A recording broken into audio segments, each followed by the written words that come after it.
So, where does your money go, and how do you make a difference? Glad you asked.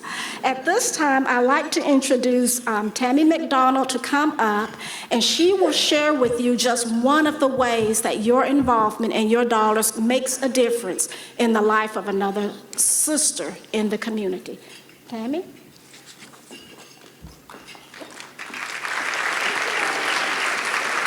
Thank you. I am honored to serve as the chair of the brand new Women United program, the Scholarship Committee. Because of the huge success of this luncheon, we were trying to decide what and where to focus on for our next project. We wanted it to be something that could have a lifelong positive impact on a woman. So we partnered with our agencies again, and we all put our heads together, and it was a common denominator amongst everything. It was pursuit of a higher education. So the new scholarship program is for non-traditional students. Those are for those that chose to take a different path to get where they are, who may have had other barriers to stand in their way of their higher education from pursuing their dreams. Our scholarship was open to women who are clients of the United Way partners or alumni of those partners. So, our very first Women United Scholarship recipient is someone who embodies the idea of a second chance. In her scholarship essay, she wrote, and I quote, "A second chance means looking at your choices and mistakes, then turning them into positive actions."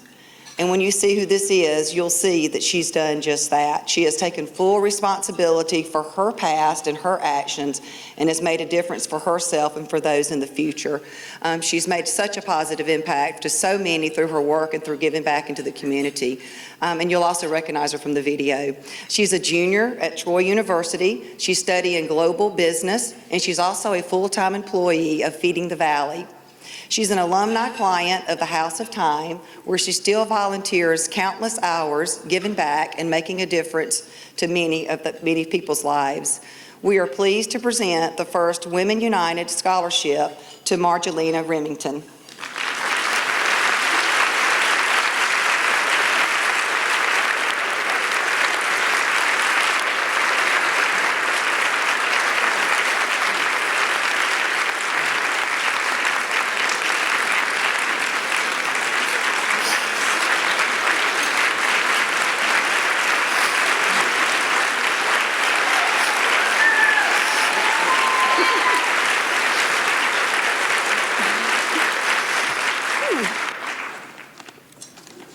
I didn't think I was going to cry. It's a cry moment. It's okay. She made me sound so good. She is so good. I don't guess I really look at what I do. My name is Margelina Remington, and I stand here only by the grace of God. It is an honor to receive this gift. She already said I'm a junior at Troy. I have a 3.8 GPA.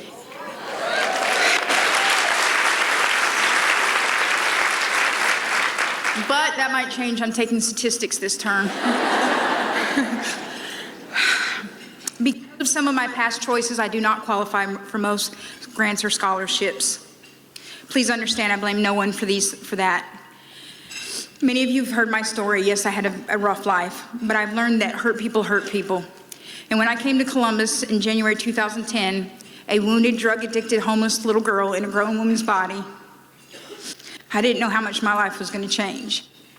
Today on the way here, I had a burrito, and of course I spilled it all over myself, and I was freaking out, and I went to Walgreens, and I went and got one of those Tide stick pens and stain out.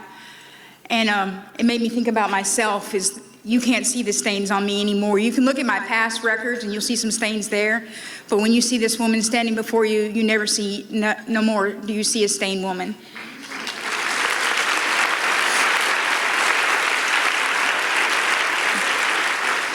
I was taught at House of Time, this I must earn. It was a great many lessons I learned there. I didn't understand that when I got here, and you know, it may sound simple to everybody else, but this I must earn was really, really hard. I did change. The scholarship will help me towards my goal of becoming CEO at Feeding the Valley. And yes, Frank Shepard knows I want to be CEO. He He actually has encouraged me, and that's one of the reasons I went back to school. He said that would be the way to have that position. And it also means that I can afford to go to school during the summer, because I have student loans, but I don't get money for the summer, so we save all year long so that I can pay for summer school.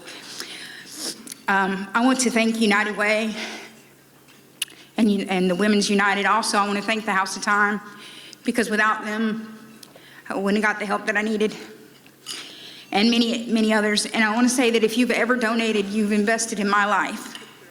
And that investment has caused a ripple effect. People outside of our area know what's going on here in Columbus. My family will share with anybody that will get in a 2-foot radius of them and tell them what is happening down here, and that people can get sober and their lives can change. I also share my story whenever possible, because I want people to hear that there is hope, that I'm not a statistic, and you don't have to be a statistic either. And if you look at one person to the next, we all have some sort of story. And I need to thank my husband, who couldn't be here tonight because he is one of my biggest fans. He said he couldn't find a purse to match his outfit, but I think he was really intimidated because there were going to be 700 women here. And before closing, I was recently asked, what accomplishment are you most proud of? And in the interview, I said being promoted at Feeding the Valley, being a woman, and I was wrong about that. A few years ago, when I first got sober, it was being sober, then it was being promoted. Today it is, my greatest accomplishment is becoming the woman that I was meant to be. I'm finally the mother I was meant to be. I'm the big sister that they can call on. I'm the loving daughter to a mother who once abused me. I'm a loving wife to the best husband ever. And I get to be the best me ever to my little grandbaby. I'm a lighthouse to women who are lost. And really, that's where I need to stop. Thank you again. I cannot express what this scholarship really means to me. Thank you.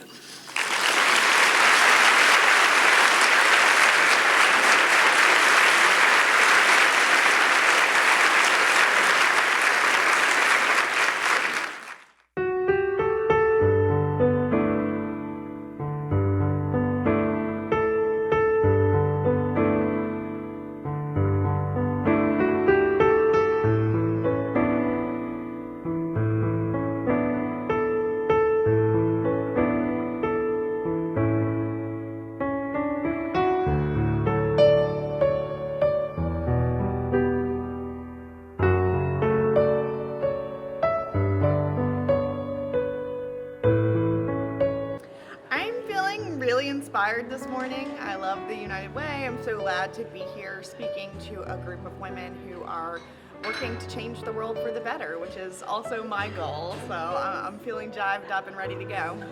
The main thing that inspires me is pain, suffering. Not my own pain and suffering on its own, but the pain and suffering of other people, and wanting to make a connection. I believe that we all have struggles, and it's together that we can make a difference. And so spreading my message, giving others hope, is what has brought so much healing to me.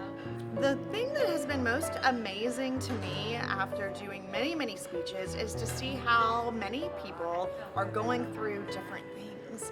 And even though, my scars are visible on the outside, almost every person in the audience has some invisible scar. And it's later, after my talks, when I get with people one-on-one and they tell me their stories, that I realize how relevant what I've learned through this process is. And it's really about pain, and it's about how to make it better despite all of our struggles that we face, and how to leave the world a better place than we found it. And sharing that message and inspiring people who face similar tragedies is always a wonderful experience. There's a lot of messages to get out today. I think one thing that we're celebrating here is that the people here understand that message, that we heal through the healing of others, and others heal when we are whole and find ourselves. And so spreading the message of giving back to the community, and particularly being a woman who is also a leader, are at the top of the priorities for today with this group. And additionally, my message is to be the best version of yourself that you can be while protecting yourself. So it's important that we serve others and also that we serve ourselves and do that very important self-care. So that's another message I'll be bringing today. All right, final question. Thanksgiving and Christmas, which one do you like more? I love Thanksgiving because of the food. Thanksgiving is actually my favorite holiday out of all of the holidays. I love Thanksgiving food. I love traditional cornbread dressing, the southern kind. I love cranberry sauce, and I love gratitude. And that's what Thanksgiving is all about, right? Is being grateful. And I am actually having a bunch of people over to my house this year for Thanksgiving, and I have purchased a turducken on the internet with Cajun sausage inside of it. So I'm pretty excited about that. And we always go around and say what we're grateful for. And my goal is to say something really nuanced, something really subtle that most people take for granted. So, for example, my elbows. Like, elbows are awesome. I'm grateful for those. Like, this year, maybe I'm going to go with eyebrows, because there is so much that we have that we take for granted. And really, having that gratitude is what gives us our place in the world, I think. So, that's my favorite.